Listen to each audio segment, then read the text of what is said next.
Well, welcome everyone. For those of you who are joining us live, looks like we have a couple people viewing at the moment, and I am here with Mr. Paul Cowell. How are you doing today, Paul?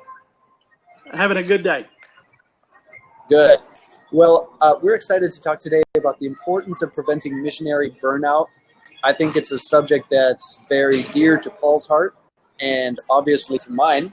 Let me go ahead and introduce myself. My name is David Joannis. I'm the founder and president of Within Reach Global. You can find out more about that at withinreachglobal.org. It's a nonprofit missionary organization that is reaching unreached people groups, specifically in China and throughout the 1040 window. There's the link for that. And I also blog at davidjoannis.com, where basically you're going to find everything missions related. And so go check that out.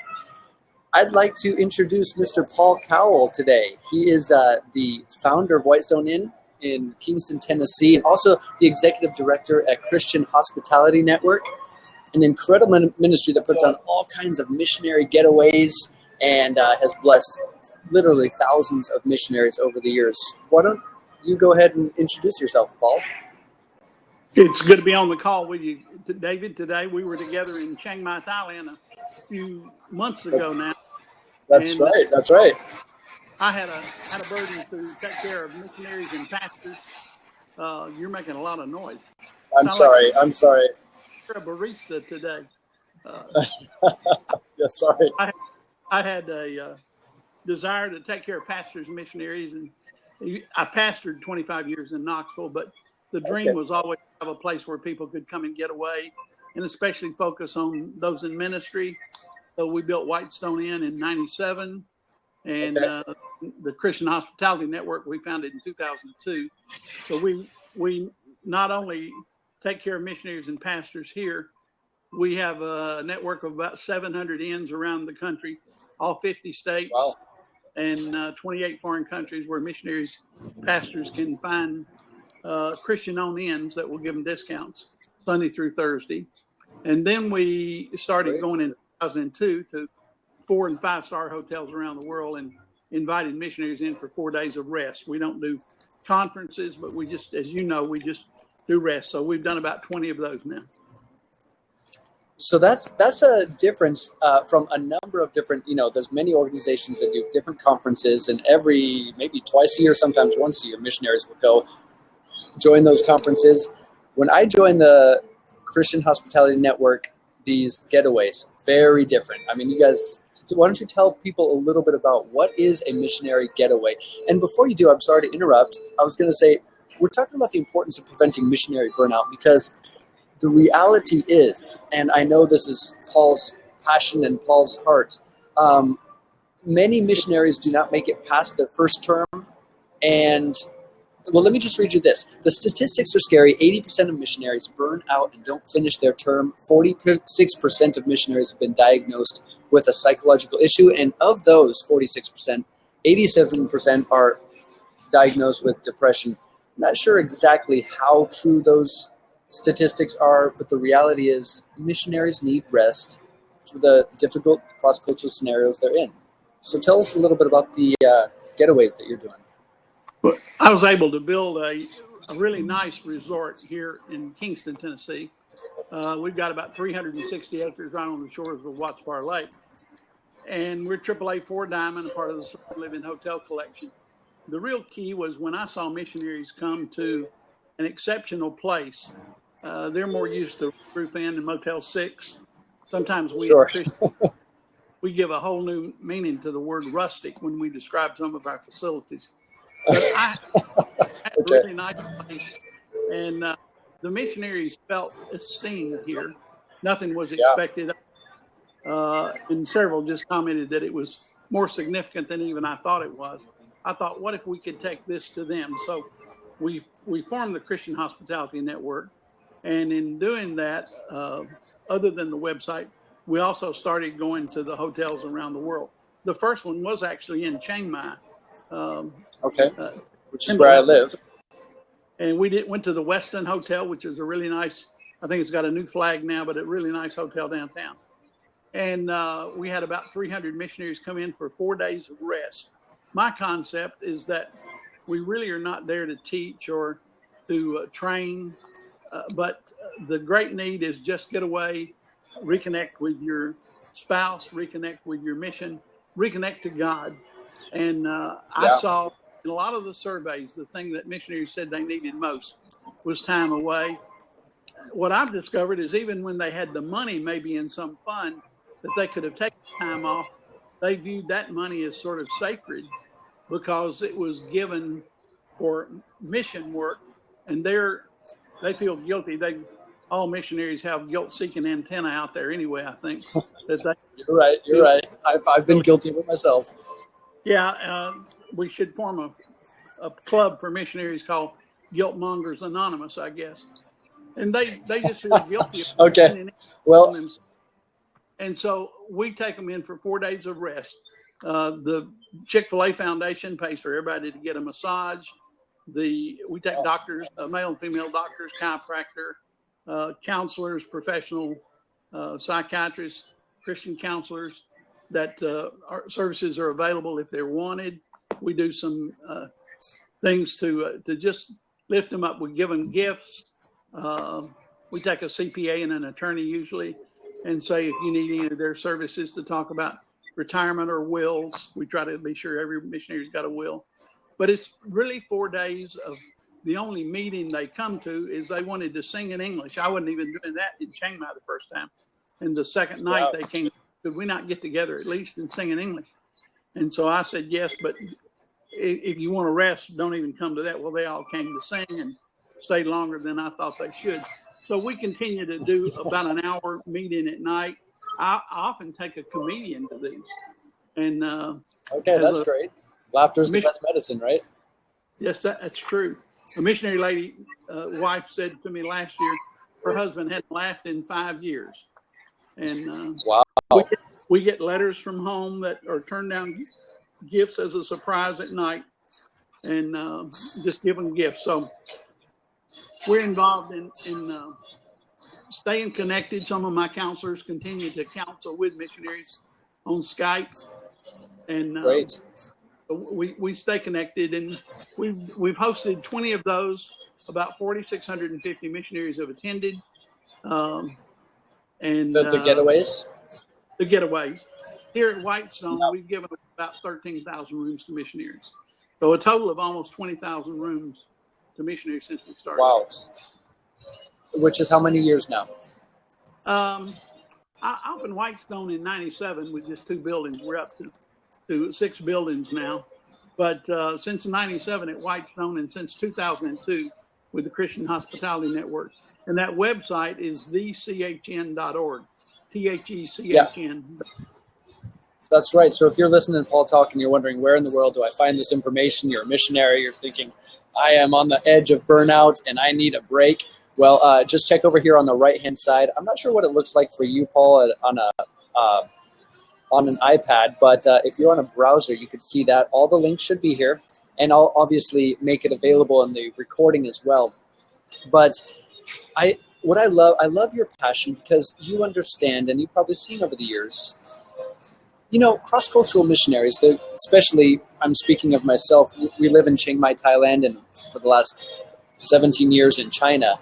You're in these precarious situations and unique cross-cultural situations, and it's just constant every day, whether it be traffic or relationships or struggles with the authorities, just trying to get a visa. There's this sense of being out in the middle of nowhere, out of sight, out of mind, and people somehow think I'm forgotten. And then Mr. Paul Cowell shows up, and all the team and Christian Hospitality Network. When I was there at the getaway last time, you said you give gifts and everything, but you don't just give gifts. I mean, I remember someone was calling or getting my Facebook friends and contacted my mom, had personal letters written to me and my wife. That was very special. We're supposed to keep that a secret. Now you've told about. Oh, no. Well, the Road to Emmaus that's done as retreats here in the U.S., we learned that from them. It's such a valuable thing. So we contact the U.S. contact and say, send the letters to us, and we use those as a turn-down gift the second night of the retreat. And that's had a tremendous effect on people. One of the girls one of the wives at this last one said, that was unfair because I sat up all night reading letters and crying. Yeah, she didn't expect that on the getaway, right? Yeah, I just have a real passion to keep them in the field.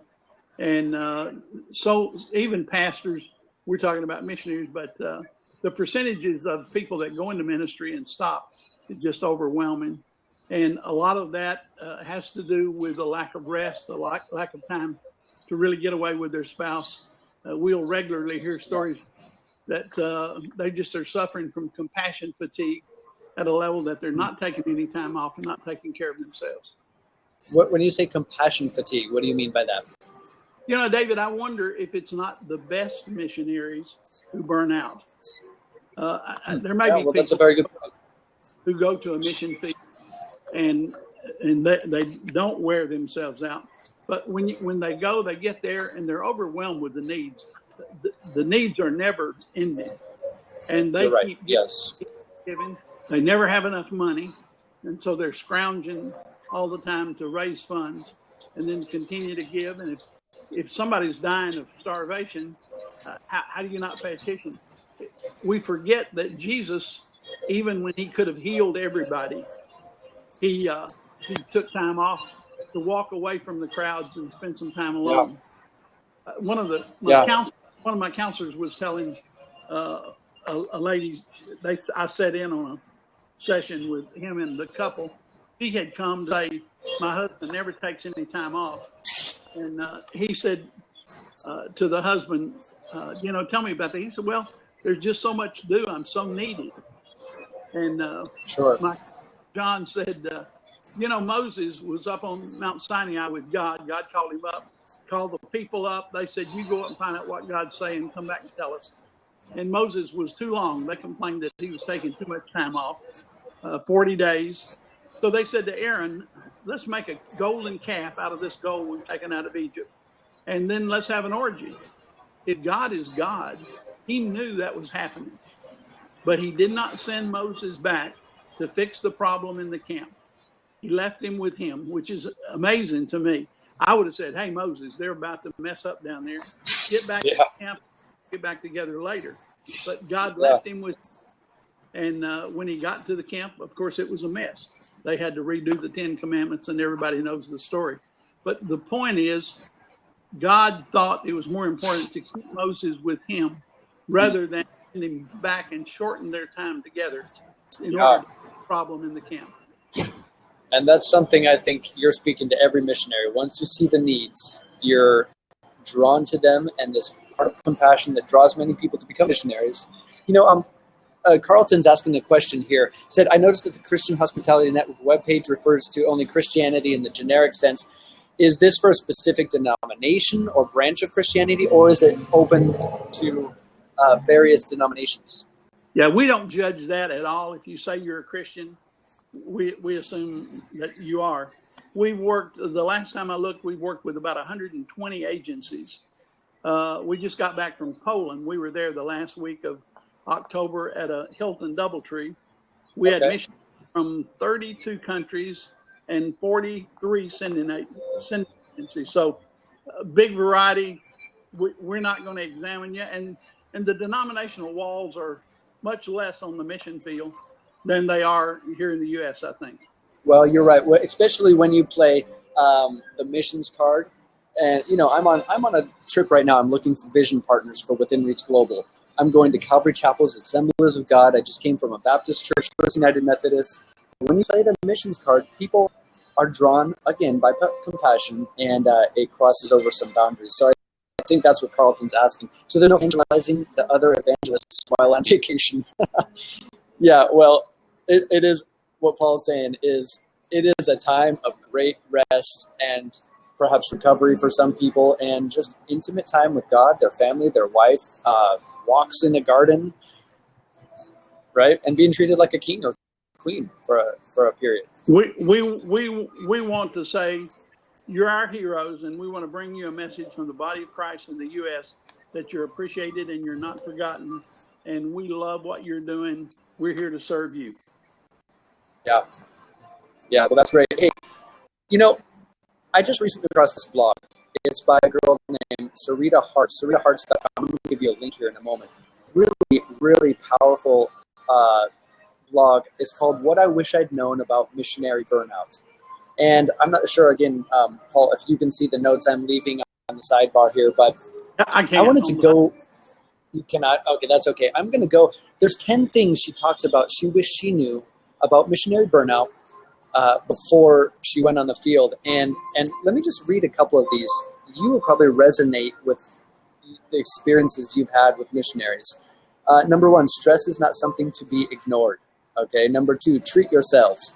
How rare it is that a missionary would treat yourself, using missionaries to purchase something for their family or for themselves. Number 3, inner healing is a priority. Number 4, listen to my body. This is a huge one when you're eating different kinds of foods and your body is rejecting it. And number 5, I cannot meet every need or solve every problem. That's, I think, what you're talking about right there. That's where I'm saying I think the most sincere missionaries, the most committed, have the most difficulty in taking time off. Here at Whitestone, for instance, we give the missionaries a room at no cost, and we give them breakfast. We serve a big country breakfast. But making me hungry. My dinner is a 5-course, pretty elaborate meal that's everything from steaks to pasta. And it actually is pretty reasonably priced. It starts at $20 for all 5 courses, including tea and coffee and water. Wow. But the missionaries want to spend the money because they feel like that money was given to them for ministry. And it's all the money they have was given for ministry. So they won't take the time or the money they'll eat cheese and crackers in their rooms, even if they've got money in their pocket, because they feel like they're cheating a donor somewhere who wouldn't want them having a $25 meal. And you're not talking about people who just showed up a couple months ago. You're talking about people who've been on the field. They have been committed. They are sowing into an indigenous or long-term project, right? That's correct. And they come back and again, it's the guilt. They don't have permission, they feel like, to eat a nice meal. My food cost and food service is about 95% of my food revenue. So I've got no room to cut the cost, and I don't have money to feed them. I wish I did. I'm trying to raise money now so we can actually offer missionaries dinner at night as well, and I'm doing some of that. But a lot of them won't eat with us, even though the room's free and the breakfast is free. I've got snacks and muffins and cookies around, and I'll say when I can, I've got some scholarship money. Would you eat dinner with us tonight? And they say, oh, that would be great. And I know they just weren't eating because they weren't going to spend the money, because they about that. Yeah. And so again, actually, let me just go back to this and say, I'm here with Paul Cowell, the director of the Christian Hospitality Network, and as well as Whitestone Inn, which you guys got to check out. That's where Paul is right now. But at the Christian Hospitality Network, thousands of missionaries have been blessed, encouraged, inspired, and we're talking about the importance of preventing missionary burnout. What led you, Paul, to do this? What was that initial passion that you suddenly gained for missionaries and trying to keep them on the field? Because the reality is, people come for a short term or a single term, but very few go on to the second, third, and fourth term. And the reality is the harvests are plentiful, the workers are few, and they need to stay, right? There's nothing more valuable to the kingdom than an experienced, mature missionary that knows the language, learned how to deal with the culture, knows the problems of getting along without air conditioning or a big refrigerator or whatever it may be. Yeah. And to keep them there, I just think if we did an analysis of the cost of getting a new missionary to go take their place, it's astronomical. And it slows the entire process down. And so I thought the most efficient, effective thing we could do is give them the support to stay by giving them some time away. And what's interesting, if I sent them the money for 4 days at a nice resort, I'll bet you 80% of them wouldn't use it for the resort. They'd use it for the ministry. And again, it goes back. They feel like they don't have permission to really take the time off or spend money on themselves. So you could say, well, yeah. So you could, on one side, you could say, well, that's a very praiseworthy thing. They're dedicated to the cause. On the other hand, going back to what you're sharing, the original thing that God has called us to be is simply us, simply human. And we are not, missionaries are not superhumans. We are regular people who have responded to a call of God. And they are in Christ firstly, and then respond with the love of God to the needs that they see around them, right? And we absolutely, and we keep having to tell them, Jesus walked away from people that he could have physically healed and spiritually ministered to. He walked away to spend time alone with his Father. That seems to be a fun concept to him. And I had a missionary say one time, no, we've never taken time off in 20 years. And I said, I ought to slap you because you're running your ministry. You've ruined your kids because you're not as effective as you could be. And you need some time away. In that case, he wasn't doing well with his wife. She was suffering the brunt of that. And so we've got to give them to look after themselves. Very, very, very important. Yes. And it's so important to the Lord that in Matthew 10, he's sending the disciples out for the very first time. And he says, you don't have to take script. There'll be people who will welcome you into their home. So he says, if they receive you, Matthew 10:40, if they receive you, it's the same as receiving me.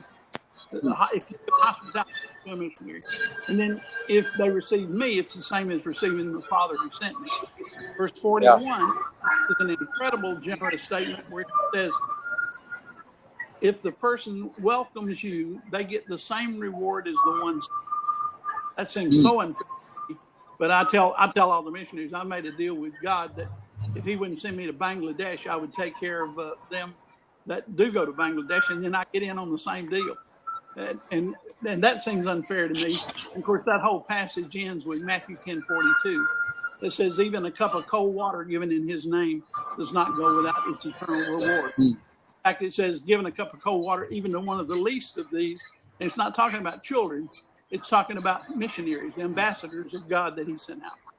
And so you get eternal rewards for taking care of missionaries. And that's how important it is for the heart of God. So as you say this, I've been on the recipient side of the Christian Hospitality Network, friends with you for a number of years, met in Chiang Mai, Thailand, where I live, and came from China at that time for a getaway. And he who refreshes others will himself be refreshed. And I really want to speak that and pray that over Whitestone Inn, over the Christian Hospitality Network. I mean, we're not talking about a few missionaries here and there, and they come through and, you send them on their way with a pat on the shoulder. You guys are going all out and treating them like kings and queens, and it's very rare. I mean, they come back to their home. I'm talking about myself as well. They come back to their country of birth. I'm not even sure whether I can call it their home country anymore. Because it's very elusive. And they're so awkward and out of place and foreign, constantly foreign. I feel that myself as I'm here in America, heading back to Asia in 4 days. And then to be remembered, recognized, someone stops and listens to your stories. This is a powerful thing. I think, can you just think off the top of your head, what are a couple ways that people outside Christian Hospitality Network can help prevent missionary burnout? I think to let the missionary know how supported they are. If you had a missionary coming through your town, I think every Christian ought to be begging to pay for those people to go to the nicest restaurant in town. Not to McDonald's or Taco Bell. Yeah. But if you had a missionary... Taco Bell's pretty good. Well, it's okay. But if you could say, here, we want to bless you. A gift to a missionary from somebody they don't know. Long, long way of telling them God's looking after you. Somebody said the other day about the getaway, said it was a hug from God. Wow. So look, important missionary. John Piper says it best. he says we have three possible responses to the Great Commission as Christians. We can either go, or we can support those who go, or we can disobey. Wow. And so just supporting any way you see it. If your church is having a missionary, ask, where are we putting them when they're here at the church? Yeah. Roof in. Say, look, I want to pay for the Hilton the nights they're here. Look for ways to move your support up to a level worthy of Jesus Christ himself. Not hot dogs for the meal. Sure. That's what he's going to do on their own. And so you have to tell them, you have to use this. If you don't use it for a better restaurant, I want the money back. That's a great, yeah. I would just look for ways to write them a letter. If your church supports missionaries on your own, just handwritten note saying, we prayed for you today. I suspect, David, you can speak to that better than I can, but I suspect that would be impressive to a missionary to know that there's somewhere somebody is praying for them today by name. And a handwritten letter, you're getting very personal here. A handwritten letter and an actual treating them. You're talking, I think what you're getting at, I'm hearing this jogs my memory of David, that which cost me nothing is not worthy to be sacrificed. And so we're talking to people about people who, okay, they've made big sacrifices. They've moved their families or individuals overseas. They're living cross-culturally. It's not easy. And you're right. How dare we just say, well, here's a voucher for McDonald's. Get a number one on me. And it goes greater. That which cost me nothing is not worthy to be sacrificed. And it's a body thing. It's not about the missionaries. They're the great ones and we stay at home. No, we're the body of Christ. The hand outstretched where the feet are going. And when they're back here in the States, we used to call it furlough. I remember when I was 17, 18 years old, and missionaries would come by my home church, which was very missional. I would think, what? I grew up on a dairy farm, so we never stayed in a motel. And I thought, I'd like to be a missionary on furlough and stay in a motel. I've changed my mind. That's an awful life. They go back to the field to rest. Because, yeah, you're right. Because they're here raising money or whatever they're doing, right? Begging for money is how they feel. See, that's the problem. I don't know how you handle that, but they go to places we don't want to go and live in urban slums or jungles and fight diseases or a culture that's hostile to them. And then they come back over here and have to beg to go back and do what we don't want to do. Each of us have our part to play in the body of Christ. I have a friend that we bonded several years ago at a conference. His son was killed on the mission field. And then my son was killed in a hunting accident when he was 24. So we talked about that. But recently, his daughter was jogging around the lake. It was cold weather. She sat down on a stone wall to rest, fell into the lake.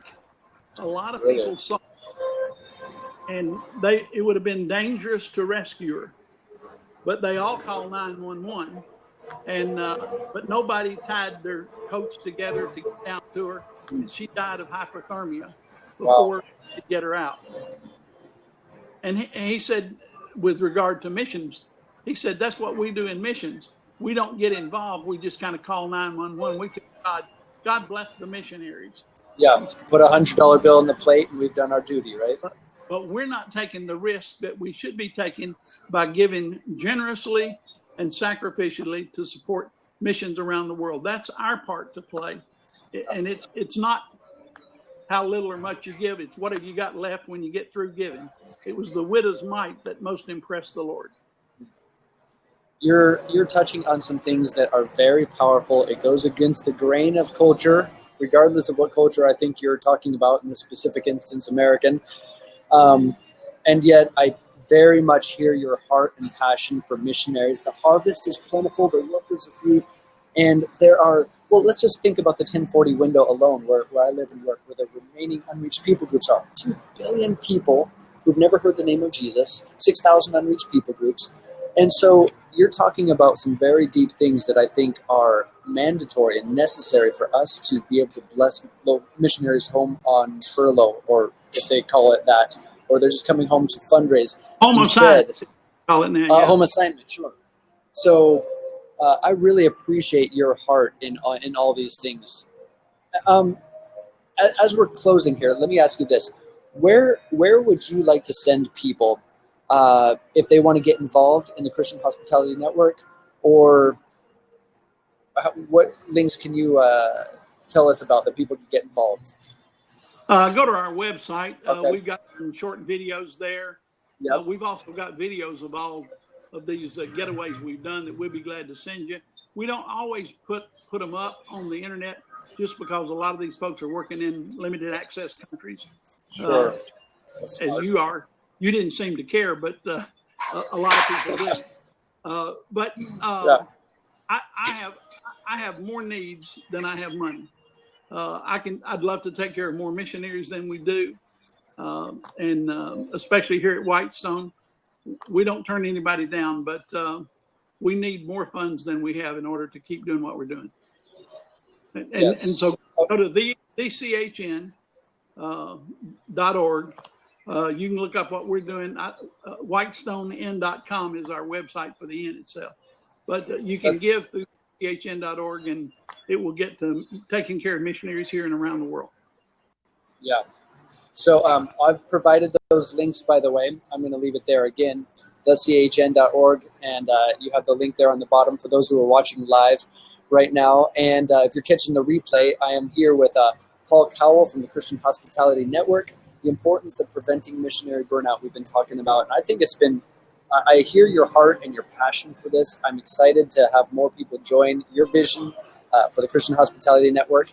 And just so appreciate. I would have to say, from myself and from my wife, we have already felt your love, care, and concern over the years, and many of the people you've brought, doctors and massage therapists, and we very much we just want to say thank you so much. And you've got the beautiful miracle baby girl that I remember.